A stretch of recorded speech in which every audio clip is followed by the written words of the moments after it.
Doctor ortho Ayurvedic oil and capsule. अब दर्द भी घुटने टेकेगा। एनसीपी में अध्यक्ष पद को लेकर घमासान। सुनेत्रा पवार के चुनाव को राष्ट्रीय सचिव सच्चिदानंद सिंह ने दी चुनौती। सच्चिदानंद सिंह ने कानूनी नोटिस भेजकर चुनाव प्रक्रिया को अवैध बताया। संविधान के अनुसार नए सिरे से चुनाव कराने की मांग। छत्तीसगढ़ के उप मुख्यमंत्री विजय शर्मा ने विधानसभा में बस्तर से आए जनप्रतिनिधियों और नक्सल प्रभावित परिवारों से मुलाकात की। उप मुख्यमंत्री ने कहा, नक्सल मामलों की होगी साप्ताहिक समीक्षा, पात्र लोगों को जल्द मिलेगा न्याय। ईडी के रांची जोनल कार्यालय ने की बड़ी कार्रवाई। टेरर फंडिंग मामले में टीम ने करोड़ों की संपत्तियां की कुर्क। अचल संपत्तियों को अस्थायी रूप से किया जब्त। अपराध से 7.16 करोड़ रुपए की संपत्ति अर्जित करने का दावा।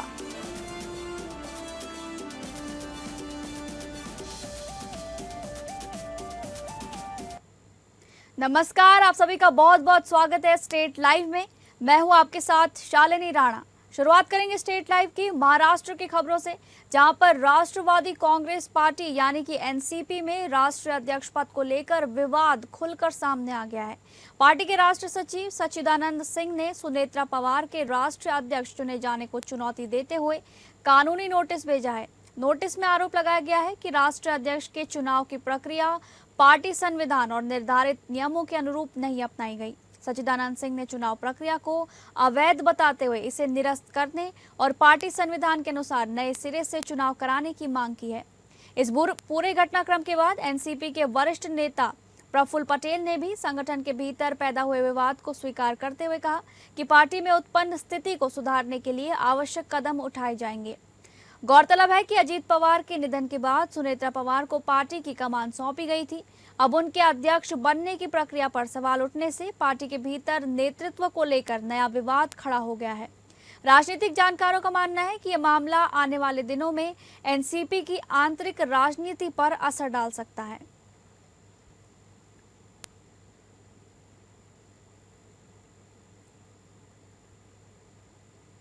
अमरावती के विधायक रवि राणा ने शिवसेना यूबीटी प्रमुख उद्धव ठाकरे पर तीखा हमला बोला है। हनुमान चालीसा आंदोलन का जिक्र करते हुए उन्होंने कहा कि उस समय हनुमान चालीसा पाठ का आह्वान करने पर उनके और सांसद नवनीत राणा के खिलाफ राजद्रोह का मामला दर्ज किया गया था तथा उन्हें 14 दिनों तक जेल में रहना पड़ा था। रवि राणा ने आरोप लगाया कि उस समय हनुमान चालीसा और हिंदुत्व का विरोध करने वाले उद्धव ठाकरे अब हिंदुत्व की बात कर रहे हैं। उन्होंने इस बदलाव को उद्धव ठाकरे का शुद्धिकरण बताते हुए तंज कसा है। साथ ही उन्होंने कहा कि यदि उद्धव ठाकरे नागपुर आते हैं तो उन्हें राष्ट्रीय स्वयंसेवक संघ के संस्थापक डॉक्टर केशव बलिराम हेडगेवार के स्मारक पर जाकर श्रद्धांजलि अर्पित करनी चाहिए। रवि राणा ने आगे कहा कि यदि उद्धव ठाकरे अमरावती का दौरा करते हैं तो उनका सम्मान पूर्वक स्वागत किया जाएगा और उनके साथ हनुमानगढ़ी में हनुमान चालीसा का पाठ भी किया जाएगा। राणा ने इस बयान के बाद राज्य की राजनीति में नई चर्चा का दौर शुरू कर दिया है।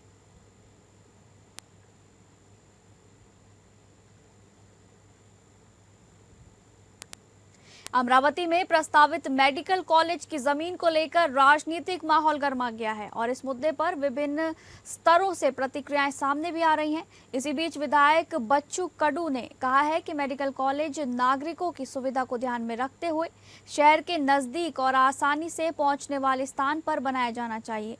विधायक बच्चू कडू ने कहा है कि मेडिकल कॉलेज केवल एक शैक्षणिक संस्थान नहीं बल्कि स्वास्थ्य सेवाओं का महत्वपूर्ण केंद्र होता है, इसलिए मरीजों, विद्यार्थियों और आम नागरिकों को इसका लाभ आसानी से मिल सके, इसके लिए कॉलेज का शहर के पास होना आवश्यक है। उन्होंने जिला महिला अस्पताल परिसर या उसके आसपास उपलब्ध जमीन पर भी विचार करने की मांग की। उन्होंने कहा कि मेडिकल कॉलेज की जमीन के मुद्दे पर अनावश्यक राजनीति नहीं की जानी चाहिए। अमरावती के विकास और स्वास्थ्य सुविधाओं को मजबूत करने के लिए सभी पक्षों को सकारात्मक भूमिका निभानी चाहिए। बच्चू कडू ने कहा कि मेडिकल कॉलेज शुरू होने से क्षेत्र में स्वास्थ्य और शिक्षा के क्षेत्र को बड़ी मजबूती मिलेगी, इसलिए इस परियोजना को जल्द से जल्द पूरा किया जाना चाहिए।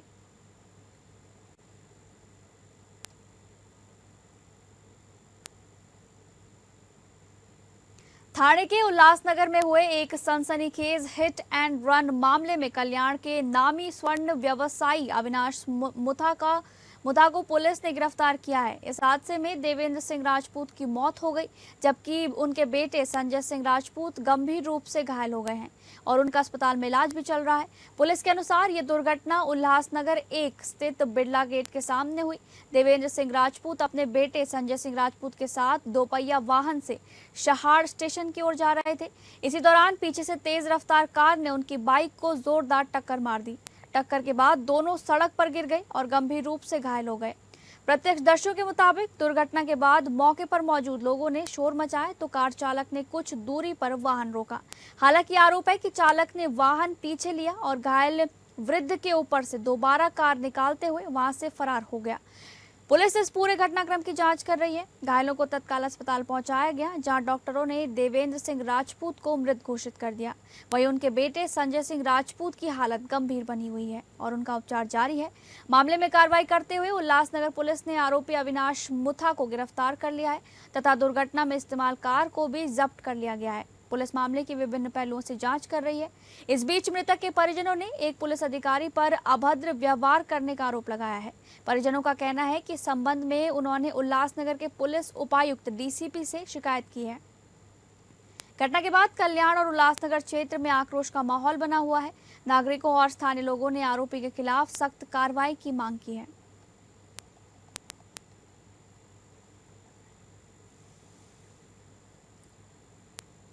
चलिए अब रुक करेंगे छत्तीसगढ़ से जुड़ी खबरों का, जहां पर छत्तीसगढ़ में नक्सल प्रकरणों के निराकरण को लेकर सरकार ने प्रक्रिया तेज करने के संकेत दिए हैं। उप मुख्यमंत्री एवं गृह मंत्री विजय शर्मा ने विधानसभा में बस्तर से आए जनप्रतिनिधियों, नक्सल मामलों में निरुद्ध लोगों के परिजनों, नक्सल पीड़ितों और युवाओं से मुलाकात कर उन्हें त्वरित और न्याय संगत कार्रवाई का भरोसा दिलाया। उप मुख्यमंत्री विजय शर्मा ने कहा कि राज्य सरकार नक्सल मामलों में जेल में बंद लोगों के प्रकरणों की संवेदनशीलता के साथ समीक्षा कर रही है। पात्र मामलों में विधिसम्मत कार्रवाई करते हुए जल्द राहत देने के लिए शासन प्रतिबद्ध है। उन्होंने बताया कि 10 जुलाई को मंत्रालय में उच्च स्तरीय समीक्षा बैठक में लंबित मामलों के निराकरण के लिए विस्तृत कार्य योजना तैयार की गई है। सरकार ने नक्सल प्रकरणों को 2 श्रेणियों में बांटा है। जिन मामलों में जनहानि नहीं हुई है, उनकी समीक्षा संबंधित जिले के पुलिस अधीक्षक हर सप्ताह अभियोजन अधिकारियों और शासकीय अधिवक्ताओं के साथ करेंगे, ताकि पात्र मामलों का शीघ्र निराकरण हो सके। वहीं जिन मामलों में जनहानि हुई है और जो न्यायालय में लंबित है, उनमें चालान, गवाही और अन्य न्यायिक प्रक्रियाओं में तेजी लाई जाएगी। बस्तर के युवाओं से संवाद के दौरान उप मुख्यमंत्री ने उन्हें विकास की मुख्य धारा से जुड़ने का आह्वान किया। उन्होंने जैविक खेती को बढ़ावा देने की अपील की और सरकार बस्तर के जैविक उत्पादों को राष्ट्रीय और अंतर्राष्ट्रीय बाजार तक पहुंचाने की दिशा में भी काम कर रही है, बताया। सारी अनिश्चितताएं समाप्त हो चुकी हैं। ये मेरे हाथ में मेडिकल कॉलेज के अप्रूवल का कागज़ है। ये permission of medical assessment and rating board, इसका परमिशन आ चुका है। और बहुत उत्साहवर्धन का विषय ये है कि एकेडमिक ईयर 26-27 से ही 50 सीटें वहाँ पर उपलब्ध हो जाएंगी। तो इसी सत्र में हम 50 सीटों की पढ़ाई वहाँ पर करवाना शुरू कर देंगे। व्यवस्थाएं हमारी पूरी हो चुकी हैं। अब वहाँ पर हमको सिर्फ फैकल्टी की व्यवस्था करनी है, जिसके लिए हम लोग आगे बढ़ रहे हैं। छत्तीसगढ़ में नकटी जमीन प्रकरण को लेकर सियासी बयानबाजी तेज हो गई है। पूर्व मंत्री और वरिष्ठ कांग्रेस नेता मोहम्मद अकबर ने वन मंत्री केदार कश्यप की चुनौती स्वीकार करते हुए दावा किया है कि जिन दस्तावेजों को सार्वजनिक करने की बात कही जा रही है, वे पहले ही मीडिया के सामने रखे जा चुके हैं। मोहम्मद अकबर ने बयान जारी कर कहा है कि शासकीय दस्तावेज स्पष्ट रूप से बताते हैं कि नकटी सेरीखेड़ी मंदिर, मंदिर हसौद, रामचंडी, बरौंदा और रीको की कुल 436.01 हेक्टेयर भूमि को टाउन डेवलपमेंट स्कीम के तहत विकसित करने की तैयारी की जा रही है। उनका कहना है कि इस योजना में नकटी की कुछ जमीनें भी शामिल हैं, इसलिए सरकार को यह स्पष्ट करना चाहिए कि हालिया विध्वंस वाली विवादित भूमि इस योजना का हिस्सा है या नहीं। कांग्रेस नेता ने दावा किया कि 245 पृष्ठों की निविदा सूचना में नवा रायपुर अटल नगर के लेयर 2 स्थित टाउन डेवलपमेंट स्कीम का पूरा विवरण दर्ज है। अकबर ने कहा कि यदि मंत्री को अलग से दस्तावेज चाहिए तो वे बताएं, दस्तावेज उपलब्ध करा दिए जाएंगे। नकटी सहित कुल 6 गांवों में जो नगर विकास योजना बनाई जा रही है, उसके संबंध में मैंने दस्तावेज सार्वजनिक करते हुए बयान दिया था, जिसको लेकर वन मंत्री केदार कश्यप जी ने चुनौती दी है कि मैं दस्तावेजों को सार्वजनिक करूं, जबकि मैं बयान देते समय ही सारे दस्तावेजों को सार्वजनिक कर चुका हूं। और यदि उनको जानकारी चाहिए तो उनका चुनौती स्वीकार है। कुल टेंडर का जो दस्तावेज है वो 245 पृष्ठों का है, और यदि चाहें तो मैं पूरा 245 पृष्ठ उनको भिजवा देता हूं। अलग से कोई जानकारी चाहिए वो भी बता दें, कहाँ भेजना है वो भी बता दें। अब बात करेंगे झारखंड से जुड़ी खबरों की। झारखंड में एसआईआर को लेकर मैपिंग की सबसे धीमी गति पर बीजेपी के मुख्य सचेतक नवीन जायसवाल ने एक विशेष पहल करते हुए मतदाताओं की उलझनों को दूर करने का निर्णय लिया है।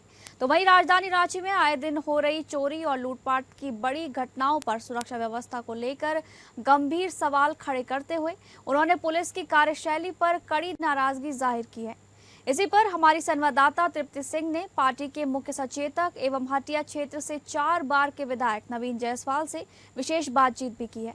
इस दौरान उन्होंने खास तौर पर राज्य में कानून व्यवस्था को लेकर सरकार और प्रशासन पर जमकर निशाना साधा है।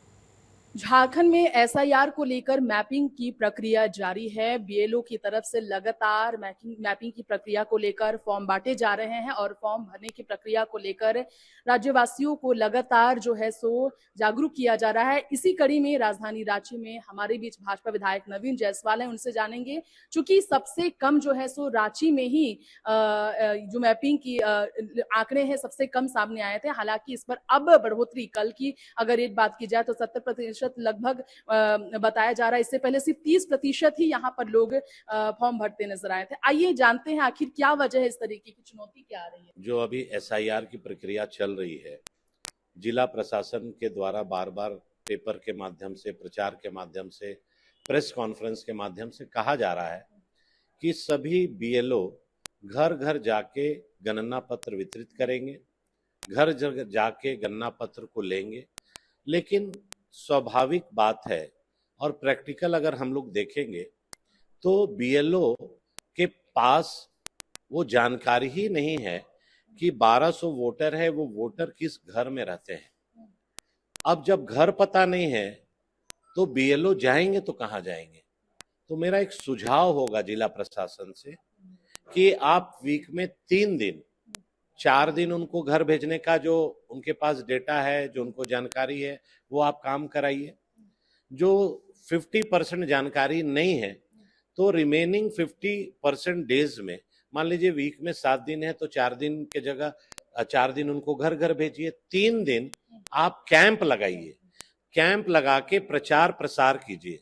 देखिए, जो काम जिला प्रशासन या चुनाव आयोग का था कि माइकिंग कराना, पंपलेट बांटना, पेपर में ऐड देना, लेकिन आप देखें कि ये कोई भी काम नहीं हो रहा है। मैं एक सजग जनप्रतिनिधि होने के नाते अपने क्षेत्र के लोगों का वोटर लिस्ट से नाम ना कटे, इसके लिए मैं रथ निकाला हूं, जागरूकता रथ। 2 ऑटो में अपने कॉस्ट से, जनता के सहयोग से, कार्यकर्ताओं के सहयोग से, भाजपा के मंडल अध्यक्ष के सहयोग से हर शहरी क्षेत्र में उसको घुमाने का काम कर रहा हूं ताकि लोग जागरूक हों।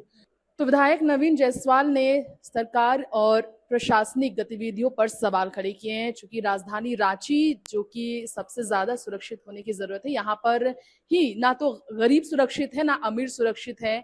डकैती का मामला, चोरी का मामला और तो और रंगदारी का मामला सबसे ज्यादा प्रशासन के लिए चुनौती इस वक्त बन चुका है। लेकिन देखने वाली बात यह होगी कि प्रशासन आखिर किस तरीके से पहल करती है और कैसे सक्रिय होकर राजधानी रांची को सुरक्षित रखती है।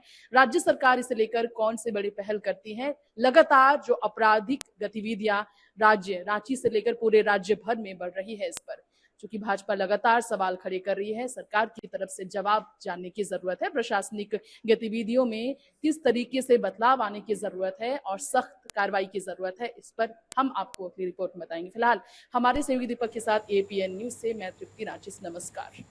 राजधानी दिल्ली में झारखंड सरकार द्वारा निवेश की घोषणाओं पर रांची में भाजपा और जेएमएम के बीच आरोप प्रत्यारोप का सिलसिला जारी है। इस कड़ी में प्रदेश भाजपा के मुख्य प्रवक्ता प्रतुल शाहदेव ने 99,639 करोड़ रुपए के निवेश की घोषणा पर सवाल उठाते हुए पार्टी कार्यालय में कल एक संवाददाता सम्मेलन को संबोधित किया। इस दौरान उन्होंने कहा कि राज्य सरकार द्वारा जो घोषणाएं की गई हैं उनमें अधिकांश निवेश नए नहीं हैं, बल्कि दावोस एवं यूके यात्रा के बाद लगभग 6 महीने पहले घोषित निवेश प्रस्तावों की रीपैकेजिंग है। प्रतुल शाहदेव का यह भी कहना है कि झारखंड सरकार पुरानी घोषणाओं पर नया रैपर चढ़ाकर जनता की आंखों में धूल झोंकने का प्रयास कर रही है। बीजेपी प्रवक्ता ने राज्य सरकार के खिलाफ कई दावे पेश करते हुए निवेश की ताजा घोषणाओं पर गंभीर सवाल उठाए हैं। इस प्रेस वार्ता में सह मीडिया प्रभारी अजय राय और नीरज सिंह भी उपस्थित थे। इस मामले पर सत्ता पक्ष की ओर से झारखंड मुक्ति मोर्चा के प्रवक्ता एवं मीडिया प्रभारी मनोज पांडे ने एपीएन न्यूज से बातचीत में भाजपा के दावों को निराधार बताते हुए दिल्ली में हुए एमओयू को 110% सफल बताया है। राजधानी दिल्ली में झारखंड सरकार की तरफ से 2 दिवसीय राष्ट्रीय नेशनल स्टेक होल्डर का कंसल्टेशन प्रोग्राम आयोजित किया गया। इस राष्ट्रीय 2 दिवसीय कार्यक्रम में कंसल्टेशन प्रोग्राम में झारखंड को विकास की गति में आगे करने के लिए डिजिटलाइजेशन को लेकर, गवर्नमेंट को डिजिटलाइजेशन करने को लेकर उद्देश्य से एक बहुत बड़ी पहल की गई। मुख्यमंत्री हेमंत सोरेन ने राज्य सरकार की तरफ से जिस तरीके की पहल की, लगातार वहां कई निवेशकों से वो मिले और कई एमओयू भी साइन किए गए। हालांकि झारखंड प्रदेश भाजपा इस पर हमलावर है और इस निवेश को लेकर बड़े सवाल खड़े कर रही है। देखिए, झारखंड को विकास की श्रेणी में, पंक्ति में अग्रणी राज्यों में शुमार करना, यही सोच है, यही प्रण है, यही जज्बा है, यही कमिटमेंट है माननीय मुख्यमंत्री हेमंत जी की। 26 साल हो गए, झारखंड एक युवा राज्य बन चुका। अब झारखंड चलेगा नहीं, दौड़ेगा, ये कहना है हमारे माननीय मुख्यमंत्री का। तो युवा सोच, युवा उमंग के साथ नई मंजिलें, नई राहें, हम कैसे इंडस्ट्रियलाइजेशन की ओर बढ़ें, कैसे यहाँ इन्वेस्टर्स अट्रैक्ट हों, वो आए, और जो कोर एरिया है वो है टूरिज्म के, आईटी सेक्टर हो गए, एआई के क्षेत्र में हो गए, डिजिटल झारखंड बनाना है। तो और अप्रत्याशित रूप से रिस्पॉन्स भी मिला। 1 लाख करोड़, करीब 1 लाख करोड़ के निवेश के प्रस्ताव आए और बड़े बड़े उद्योगपतियों के प्रस्ताव आए हैं, एमओयू भी हुए। तो ये बहुत बड़ी उपलब्धि है, ऐतिहासिक उपलब्धि है। और जो हमारे विरोधी हैं, जो चंदा चोरी करने में मशगूल रहते हैं, इनके नेता का जब दौरा होता है विदेशों का, किस तरह से पैसे लुटाए जाते हैं, बहाए जाते हैं, वो आप जाकर देखें। तो एक गरीब राज्य सिर्फ विलासिता में, घूमने फिरने में खर्च करते हैं हमारे माननीय प्रधानमंत्री महोदय, और उनका दौरा होता है मेलोडी खिलाने का, और हमारे नेता का दौरा होता है एमओयू होता है झारखंड को। आप कितना प्रतिशत सफल मानते हैं इस दिल्ली में जो राष्ट्रीय सम्मेलन हो उसे लेकर? 110%। 110%। 10% मैं अपने तरफ से, झारखंड की जनता की तरफ से जोड़ता हूँ। आज तक तो इन लोगों ने हाथ ही उड़ाया था ना, और हमारे नेता। झारखंड की राजधानी रांची स्थित प्रवर्तन निदेशालय यानी कि ईडी के जोनल कार्यालय ने टेरर फंडिंग से जुड़े एक मामले के खिलाफ कार्रवाई की है। इस क्रम में टीम द्वारा लगभग 3.87 करोड़ रुपए की कीमत रखने वाली कुल 11 अचल संपत्तियों को अस्थायी रूप से जब्त कर लिया गया है।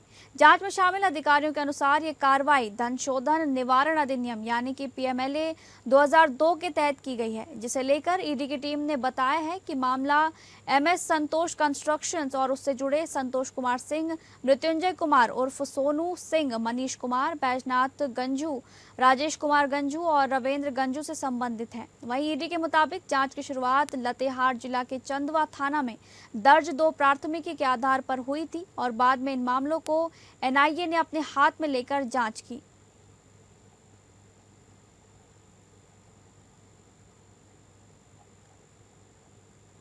छोटानगर प्रमंडल के आयुक्त विजय कुमार गुप्ता ने धनबाद पहुंचकर समाहरणालय सभागार में राजस्व संग्रहण, राजस्व न्यायालय, आंतरिक संसाधनों और SIR 2026 की प्रगति की समीक्षा की। बैठक में उपायुक्त आदित्य रंजन, DDC, SDM समेत सभी अंचल अधिकारियों ने भाग लिया। आयुक्त ने स्पष्ट किया कि दाखिल खारिज के मामलों में तय समय सीमा का पालन हर हाल में सुनिश्चित किया जाए, अन्यथा लापरवाही बरतने वाले अधिकारियों के खिलाफ कार्रवाई होगी। जिला की स्थिति काफ़ी अच्छी है और जिला अपने लक्ष्य के अनुरूप काम कर रहा है। उपायुक्त महोदय की पूरी टीम लगी हुई है और मुझे उम्मीद है कि हम लोग निर्धारित समय पर लक्ष्य को पूरा करेंगे। लक्ष्य के अनुरूप ये जिला चल रहा है और इस जिले में जो भी हल्की फुल्की निर्देश थे, जिस बिंदु पर देने का था, मैंने दिया है और ये जिला कर लेगा, इतना मुझे विश्वास है। नहीं, वो समय पर इसकी भी समीक्षा हुई है तो उनको भी समय पर दिया गया है, जो समय निर्धारित है उसके भीतर करेंगे और जो दाखिल खारिज समय पर नहीं होता है उनके खिलाफ भी हम लोग कार्रवाई करेंगे। रांची जिला दंडाधिकारी सह उपायुक्त मंजुनाथ बजेंद्र की अध्यक्षता में आयोजित जनता दरबार एक बार फिर न्याय, संवेदना और त्वरित प्रशासनिक कार्रवाई का प्रभावी मंच बना है, जहां पहुंचे सैकड़ों फरियादियों की समस्याओं को गंभीरता से सुनते हुए जिला दंडाधिकारी ने संबंधित विभागों के अधिकारियों को त्वरित एवं नियमानुसार निष्पादन के निर्देश दिए हैं।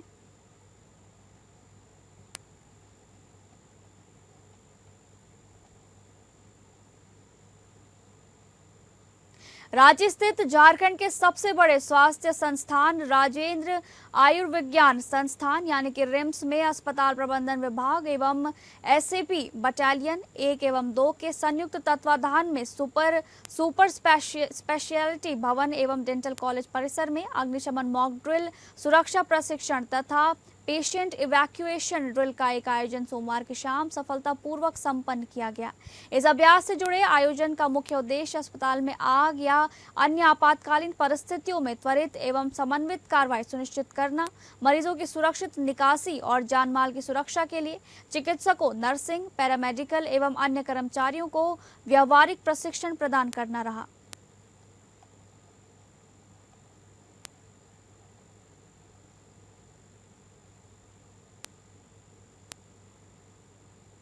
रक्षाबंधन से पहले झारखंड में डाक विभाग ने एक सराहनीय पहल शुरू की है।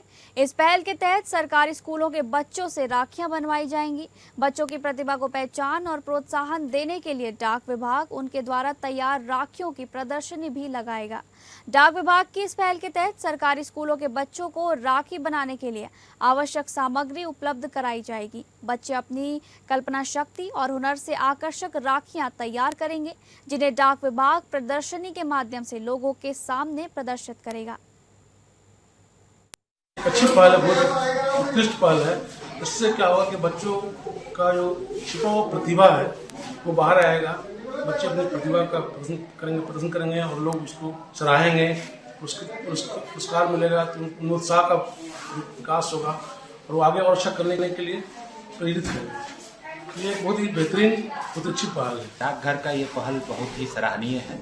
इस प्रकार का पहल और संस्थाओं के द्वारा होना चाहिए, क्योंकि यह जो रॉ मटेरियल उपलब्ध करा के ये राखी बनाने का कार्यक्रम डाक विभाग के द्वारा किया जा रहा है, इससे बच्चियों में भी उत्साहवर्धन होगा और बच्चियां जो अपने हाथ से राखी बनाकर अपने भाई की कलाई में बांधेगी तो उनका प्रेम संबंध और अटूट संबंध नजर आएगा, जिससे भाई और बहन दोनों को काफी खुशी महसूस होगी और प्रेम संबंध प्रगाढ़। अब बात करेंगे राजस्थान से जुड़ी खबर की, जहां पर ओंकार नाथ चौधरी ने state bank of India Jaipur circle के मुख्य महाप्रबंधन के रूप में कार्यभार संभाल लिया है।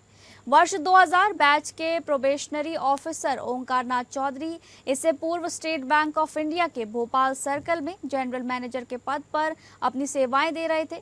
पदोन्नति के बाद उन्हें जयपुर सर्कल की महत्वपूर्ण जिम्मेदारी सौंपी गई है। लगभग 26 वर्षों के समृद्ध बैंकिंग अनुभव से संपन्न ओंकार नाथ चौधरी ने अपने सेवा काल में बैंकिंग संचालन, प्रशासन, व्यवसाय विकास तथा प्रबंधन के विभिन्न क्षेत्रों में उल्लेखनीय योगदान दिया है। अपने कुशल नेतृत्व, दूरदर्शी सोच, रणनीतिक दृष्टिकोण एवं उत्कृष्ट कार्य कुशलता के कारण उन्होंने बैंकिंग जगत में विशिष्ट पहचान स्थापित की है। ओंकार नाथ चौधरी का व्यक्तित्व अत्यंत सरल, सौम्य एवं प्रेरणादायी है।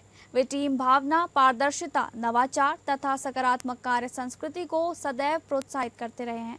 उनका विश्वास सामूहिक नेतृत्व एवं कर्मचारियों के सर्वांगीण विकास में है। कार्य के अतिरिक्त उन्हें संगीत सुनने, पुस्तकों का अध्ययन तथा खेलों में विशेष रुचि है। उनका मानना है कि खेल एवं साहित्य व्यक्ति के व्यक्तित्व विकास के साथ साथ नेतृत्व क्षमता को भी सुदृढ़ बनाते हैं।